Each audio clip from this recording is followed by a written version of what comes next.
নমস্কার বন্ধুরা, sister tasty কিচেনে আপনাদের সবাইকে স্বাগত জানাই। আজকের টেস্টি কিচেনের রেসিপি হচ্ছে আলু ছোলার তরকারি। তো প্রথম থেকে আপনারা শেষ পর্যন্ত ভিডিওটা দেখুন বন্ধুরা, যে আমি আলু ছোলার তরকারিটা কিভাবে বানাচ্ছি। প্রথমে আমি ওভেন ধরিয়ে আমি তেল বসিয়ে দিয়েছি, আর এবারে তেলটা গরম হলে আমার কাজ শুরু করব। বন্ধুরা, আমার কড়াইয়ের তেল সম পরিমাণে গরম হয়ে গেছে। এইবারে এর ভেতরে দিয়ে দেব কুচিয়ে রাখা রসুন।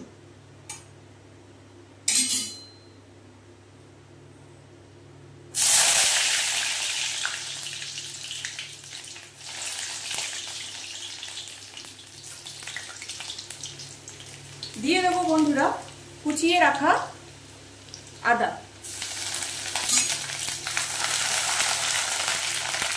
এটাকে আস্তে করে কষিয়ে নেব। তারপরে আমি দিয়ে দেব কুচিয়ে রাখা পেঁয়াজ।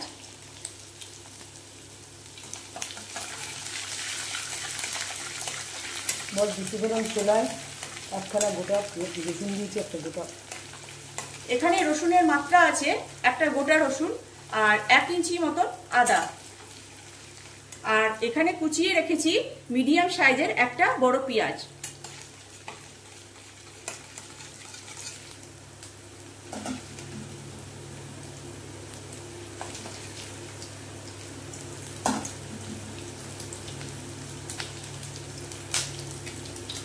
এবার দিয়ে দেবো বন্ধুরা,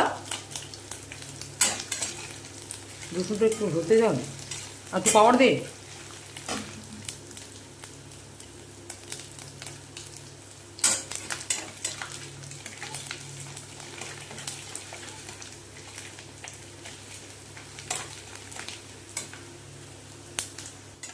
এবার বন্ধুরা দিয়ে দেবো কুচিয়ে রাখা পেঁয়াজগুলো। পেঁয়াজ দিয়ে ভালো করে কষে নেব। এবার বন্ধুরা দিয়ে দেবো আলু আর টমেটো। এটা দিয়ে ভালো করে কষে নেব। বন্ধুরা এবার স্বাদ অনুযায়ী নুন দিয়ে দিলাম, আর একটু দে। দিয়ে দিলাম হলুদ, নুন আর একটু দে।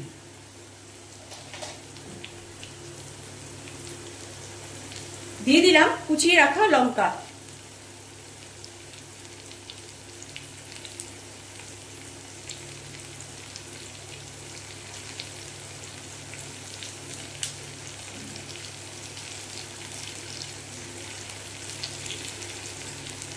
এই দিয়ে এবারে ভালো মতন কষে নেব।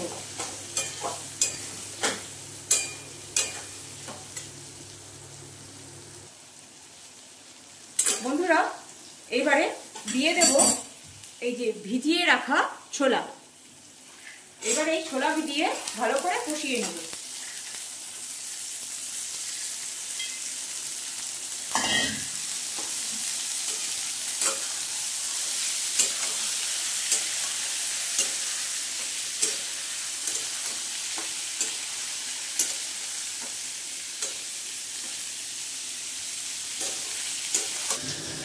বন্ধুরা এই দেখুন, এই যে আমার মশলা প্রায়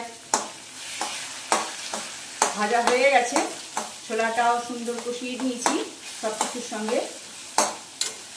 এই যে তো এইভাবে সুন্দর করে ছোলাটা ভাজা ভাজা করে কষে দিতে হবে। এইবারে দিয়ে দেবো এর মধ্যে জল।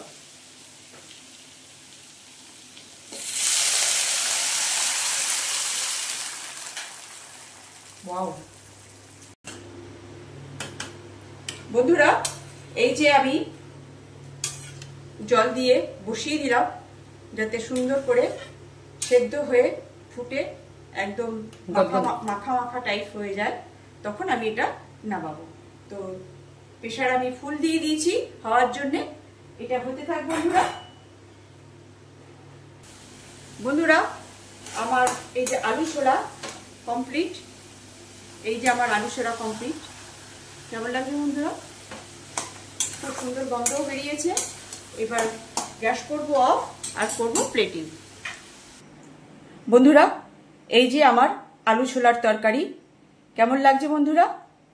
টেস্ট কিন্তু সামান্য পদ্ধতিতে রান্না হলেও টেস্ট কিন্তু খুব সুন্দর, কেন কি আমার মা আমাদেরকে এভাবেই করে খাওয়ায়।